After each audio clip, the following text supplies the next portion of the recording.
What's up, Gamer Nation? Today we are talking about me and my boy Max. Now we're talking to you about hobby horsing. Now, what is hobby horsing, you ask? Well, I'll tell you. Now, hobby horsing is where you have a horse on a stick. It's just the head of horse on a stick. It's all fluffed up and stuff. And you just, ride it around. You put it between your legs and you hope it doesn't snake on your balls.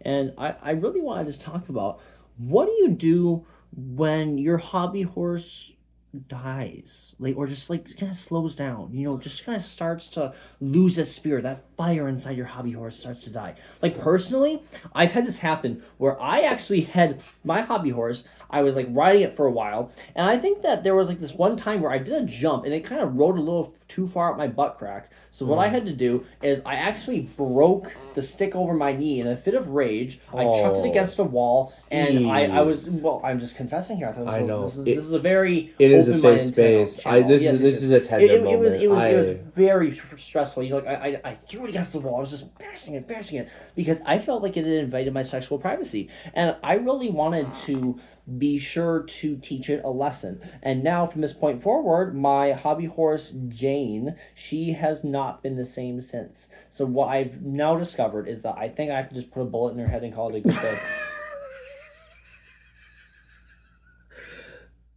Steve, that I don't we're friends, but I don't want to have to call PETA on you. I mean, this is. Are you telling me that you in anger you just murder these horses?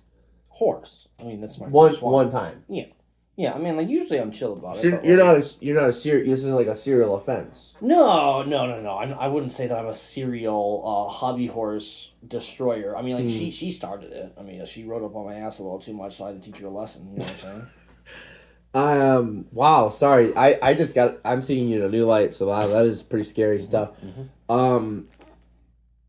I think it's hard because so for me personally, I know you're kind of more new to sport. I've kind of lived in it for about a decade.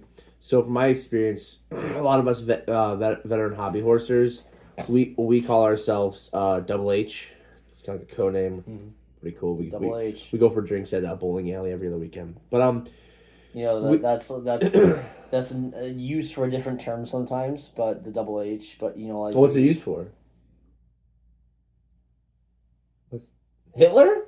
Yeah. Oh. Yeah, I know our innocent brains just can't comprehend, the Heil.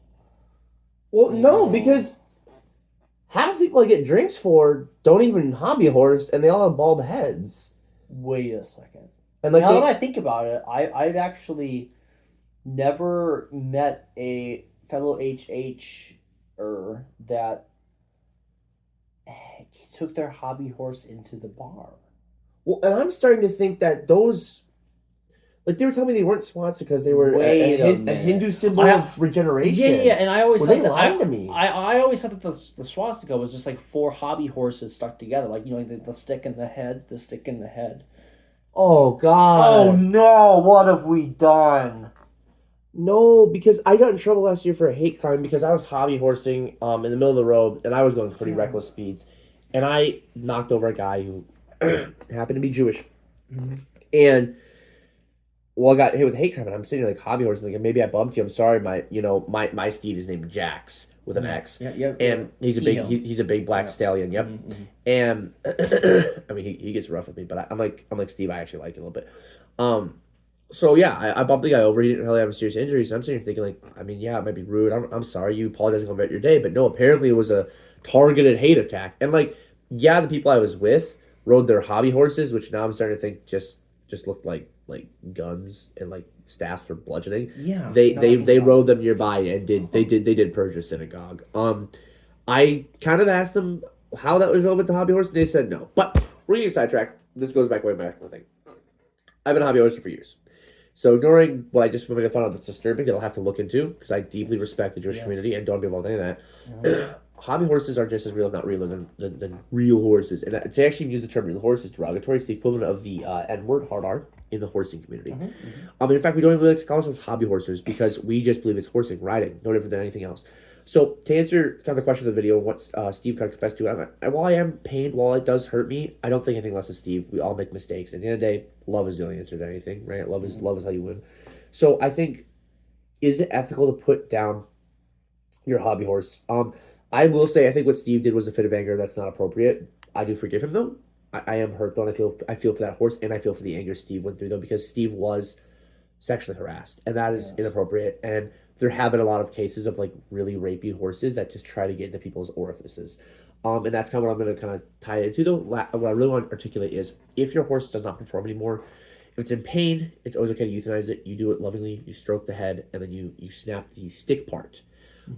Otherwise, you can do symbolic stuff. If they've already passed, they're not breathing, it's normally good to just kind of burn them to really just let their ashes go free and spread their ashes.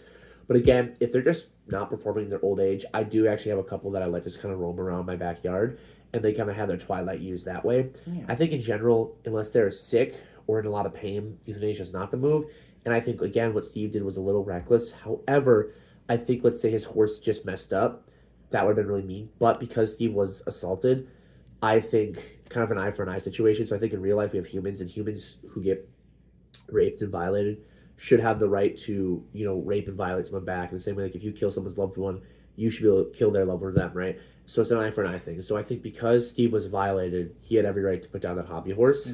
Yeah. I do think you went a little overboard afterwards when you started sexually imposing upon the corpse of it. But I just feel bad. They did it first. We gotta apply the same logic. I remember just because you got splinters in your. Yeah, that was not fun. Having a splinter in your urethra is just like not my cup of tea. But it's if that happens to the other horser, remember whether it's stuck in the vaginal area or the urethra area, it's a lot like snake poison. Just get someone to suck it out for you, and you'll be good to go. So it's kind of jelly. What is it, like snake venom? The jellyfish thing where jellyfish you pee on them, don't you? Yeah. See, that reminds me of another story that I'm not going to get too into, but I did have this uncle growing up that would just, like, for some reason, he just had jellyfish with him in his fridge in a little vat. He'd pull it out, rub it on me every time I went over. I'd scream in pain. I'd always forget he had it, or he'd jump up behind me, do it when I thought he would. And then he'd just peel over me and say, I gotta do it. Gotta do it, bro. Wait, did your uncle happen to work at, like, a fishing shop? Yes, off South Broadway. Oh, me, like, Uncle, okay, Roger Elwin, right?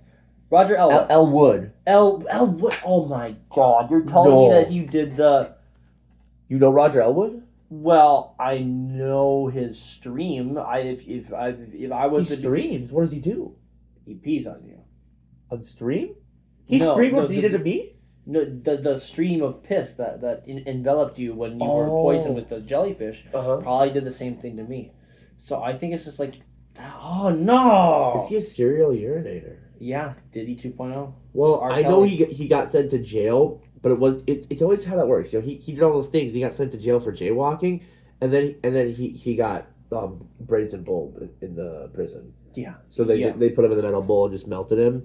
But that's what I don't get. So last thing I say about the hobby horsing community, my old mentor, Nay Horselius, was very hardcore, and he was all about like efficiency. He would kind of abuse his dames, his mares, if you will. And I was talking about horses here. And it reminds me of how it's never really fitting. It's always anticlimactic how those things go, because he abused me as his student. And I mean, he taught me well. He knows his stuff, and he made me the rider I am today. But he made me have more stress about the sport and the everything. And after all the abuse he did, like, you guys ever seen the movie Whiplash? It's like Whiplash, but of horsing. He's like, are you rushing? Are you? It was just, but again, his goal is to make us as good as possible. Well, after everything came out, you'd think, wow, he's going to go to jail. It's like abuse. That's genuine abuse to you and the horse. I still have scars to this day, along my jelly side burns that got kind of pissed off. So what happened? Did he go to jail? Yeah, he went to jail. Why? Because he lied on his tax returns. And again, went to jail, and then got caught cheating on his prison wife, and then I think he got like his head ripped off by some sort of like bioengineered mutant that stayed there. My point being, it's always anticlimactic. But long story short, horsing is an intense sport, and please, if one message can stay with you guys from this video, if there's a burning building and you have a horse 9 feet tall right there and your hobby horse, but save the hobby horse. It's easier, and hobby horses can all reproduce asexually. A lot of people don't know that. Where let's say you have a nice stallion, he's 8 years old, not gonna be hard to save him. He dies, you can eat him. And he can't reproduce on his own. Or she. So they can't reproduce. So, I would probably put hobby horses that have about just as much value as a human life to me. I think honestly, save for a couple of people, I would probably put hobby horses above people. And I think I'd really try to explore that at home. I think hobby horses have more value to the world than human beings do. I think is that valid to say? Yeah, powerful stuff. What a way to conclude it.